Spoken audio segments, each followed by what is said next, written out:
நமச்சிவாய சிவாய நம. அனைத்து தமிழ் உள்ளங்களுக்கும் கனிவான வணக்கங்கள். அனைவருக்கும் இனிய தீப ஒளி திருநாள் வாழ்த்துக்கள்.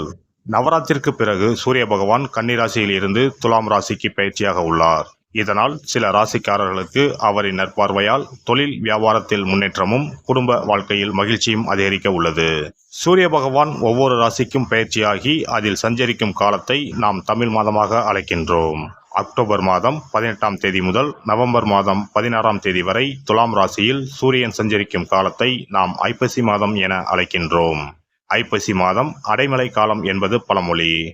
அத்துடன் ஐப்பசி மாதம் ஐஸ்வரங்களை அள்ளித்தரும் மாதமும் ஆகும். இம்மாதத்திற்கு துலா மாதம் என்ற பெயரும் உண்டு. இந்த மாதத்தில்தான் முருகனுக்குரிய கந்த சஷ்டி, சிவனுக்குரிய அன்னாபிஷேகம், தீபாவளி போன்ற சிறப்பு பண்டிகைகள் வருகின்றன. இந்த ஐப்பசி மாதமானது விசுவாச ஆண்டு அக்டோபர் மாதம் 18ஆம் தேதி சனிக்கிழமை அன்று துவாதசி திதியில் பூரம் நட்சத்திரத்தில் சுப்பிரம் நாமயோகத்தில் தைத்தூலம் கரணத்தில் சித்த யோகத்தில் சனி மகா பிரதோஷம் கூடிய நன்னாளில் இந்த அற்புதமான ஐப்பசி மாதம் பிறக்கிறது.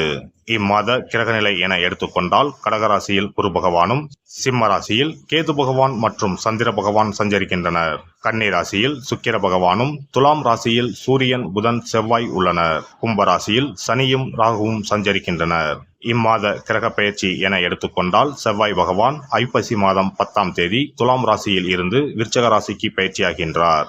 ஐப்பசி மாதம் 17ஆம் தேதி சுக்கிர பகவான் கன்னி ராசியில் இருந்து துலாம் ராசிக்கு பயிற்சியாகின்றார். இந்த கிரகங்களின் அமைப்பு மற்றும் பெயர்ச்சியால் உங்கள் ராசிக்கு இம்மாதம் உண்டாகும் சுப மற்றும் அசுப பலன்கள் என்ன என்பதனையும், அசுப பலன் ஏற்படுமாயின் ராசிக்காரர்கள் செய்ய வேண்டிய பரிகாரம் என்ன, வழிபட வேண்டிய தெய்வம் யார், செல்ல வேண்டிய கோவில் என்ன என்பதனை பற்றி விரிவாக காண்போம். பிறக்கப் போகும் இம்மாதம் உங்கள் வாழ்வில் வளமும் நலமும் செல்வ செழிப்பும் பெற்று வாழ்வில் உயரிய நிலையை அடைய எல்லாம் வல்ல எம்பெருமானை வேண்டி விரும்பி கேட்டுக்கொள்கிறேன். கும்பராசி அன்பர்களே, இந்த மாதம் காரிய தாமதம் நீங்கும். அடுத்தவரை நம்பி பொறுப்புகளை ஒப்படைக்காமல் இருப்பது நன்மையை தரும். பாதியில் நின்ற பணிகள் மீண்டும் தொடங்குவதற்கு முயற்சிகளை மேற்கொள்வீர்கள். எதையும் திட்டமிட்டு செய்வது நல்லது. குடும்பத்தில் இருப்பவர்களால் சந்தோஷமான மனநிலை உருவாகலாம். கணவன் மனைவி ஒருவரை ஒருவர் மனம் விட்டு பேசி எடுக்கும் முடிவுகள் நன்மை தரும். நெருக்கடியான நேரத்தில் உறவினர்கள், நண்பர்கள் உங்களுக்கு உதவி புரிவார்கள். மனதில் நிலையான எண்ணம் இருக்காது, பண நெருக்கடி குறையும். தொழில் வியாபாரத்தில் எதிர்பாராத சிக்கலை சந்திக்க வேண்டி இருக்கலாம். ஆர்டர்கள் மற்றும் பொருட்கள் சப்ளை செய்வதில் கவனம் தேவை. உத்தியோகத்தில் இருப்பவர்கள் கூடுதல் பணி சுமையை ஏற்க வேண்டி இருக்கும். முக்கிய பொறுப்பு கிடைக்கலாம். சக ஊழியர்களின் ஒத்துழைப்பால் பணிகளை சிறப்பாக செய்து முடிப்பீர்கள். பெண்களுக்கு தன்னம்பிக்கை அதிகரிக்கும். பயணங்கள் மூலம் காரிய அனுகூலம் உண்டாகும். கலைத்துறையினருக்கு மனத்துணிவு அதிகரிக்கும். அரசியல்வாதிகளுக்கு இடமாற்றம், பதவி இறக்கம் ஆகியவற்றை சந்திக்க வேண்டி இருக்கும். மாணவர்களுக்கு கல்விக்காக செலவு உண்டாகும். கல்வியில் வெற்றி பெறுவோம் என்ற நம்பிக்கை அதிகரிக்கும். நட்சத்திர பலன்கள் அவிட்டம் 3, 4ஆம் பாதங்கள். இந்த மாதம் பலவிதமான துறைகளில் முன்னேற்றம் கிடைக்கும். தெய்வ அனுகூலம் கிடைக்கும். பொருளாதார வளம் சிறப்படையும். காரிய அனுகூலம் கிட்டும். செல்வாக்கில் முன்னேற்றம் ஏற்படும். உங்கள் முயற்சிகளில் தடைகள் ஏற்பட்டாலும் அதை முறியடிக்கும் வல்லமை கிடைக்கும்.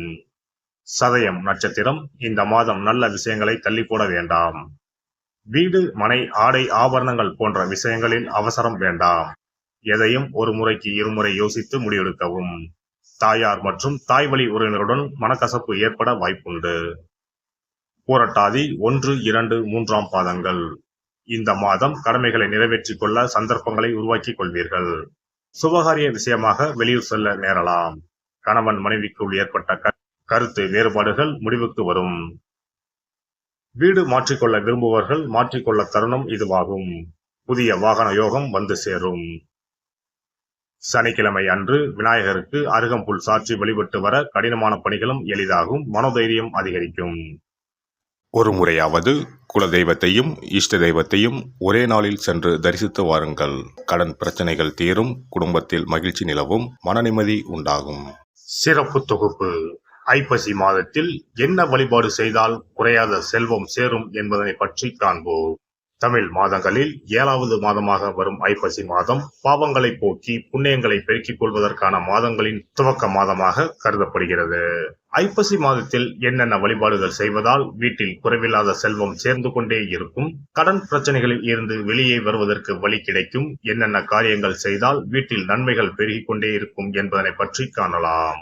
ஐப்பசி மாதம் என்பது மழைக்காலத்தின் துவக்க மாதமாகும். சூரிய பகவான் துலாம் ராசியில் சஞ்சரிக்கக்கூடிய மாதம் என்பதால் இதனை துலாம் மாதம் என்றும் சொல்லுவதுண்டு. தமிழ் மாதங்களில் ஐப்பசி மாதம் என்பது ஐஸ்வர்யங்களையும் கேட்ட வரங்களையும் அள்ளி கொடுக்கக்கூடிய மாதமாக அமைகிறது. குறிப்பாக வீட்டில் செல்வ செழிப்பு குறையாமல் சேர்ந்து கொண்டே இருப்பதற்கு மகாலட்சுமியின் அருளை பெறுவதற்குரிய மிக முக்கியமான மாதமாக ஐப்பசி மாதம் கருதப்படுகிறது. ஐப்பசி மாதத்தில் செய்யக்கூடிய வழிபாடுகளுக்கு பலன்கள் அதிகம். இந்த துலாம் மாதத்தில் காவிரியில் சென்று புனித நீராடுவது மிகவும் சிறப்பானதாகும். ஐப்பசி மாதத்தில் கங்கை உள்ளிட்ட அனைத்து புனித நதிகளும் தங்களின் சக்தியை புதுப்பித்துக் கொள்ளவும் பாவங்களை போக்கிக் கொள்ளவும் காவிரியில் வந்து ஐக்கியமாகி நீராடி செல்வதாக ஐதீகம். அதனால் இந்த மாதத்தில் காவிரியில் நீராடினால் அனைத்து புனித நதிகளிலும் நீராடிய பலனை பெற முடியும். ஐப்பசி மாதத்தில் சிவபெருமானை வழிபடுவது சிறந்தது. ஐப்பசி மாத பௌர்ணமியில் சிவபெருமானுக்கு அன்னாபிஷேகம் செய்வது வழக்கம். இந்த மாதத்தில் அன்னாபிஷேகத்திற்கு தேவையான அரிசி, காய்கறிகள் போன்றவற்றை கோவிலுக்கு தானமாக கொடுப்பது நல்லது. இதனால் வீட்டில் எப்போதும் உணவு பஞ்சம் என்பதே ஏற்படாது.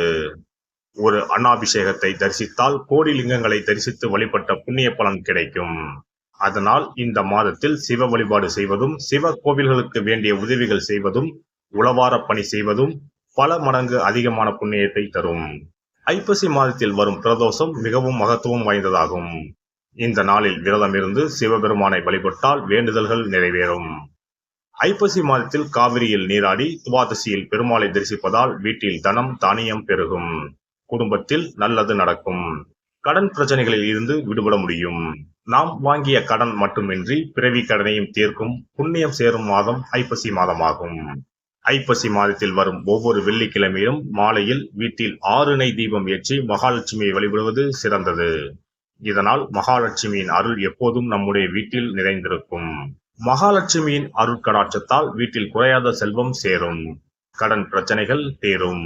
அதேபோல் ஐப்பசி மாத வெள்ளிக்கிழமைகளில் லட்சுமி குபேர பூஜை செய்வதும் சிறப்பானதாகும். குபேரருக்கு நாணயங்களால் அபிஷேகம் அர்ச்சனை செய்து வழிபடலாம். எல்லாம் வல்ல இறையருளால் நீங்களும் உங்கள் அன்பு குடும்பமும் உடல் நலம், நீலாயுள், நிறை செல்வம், உயர் புகழ், மெய்ஞானம் ஓங்கி வாழ்க வளமுடன்.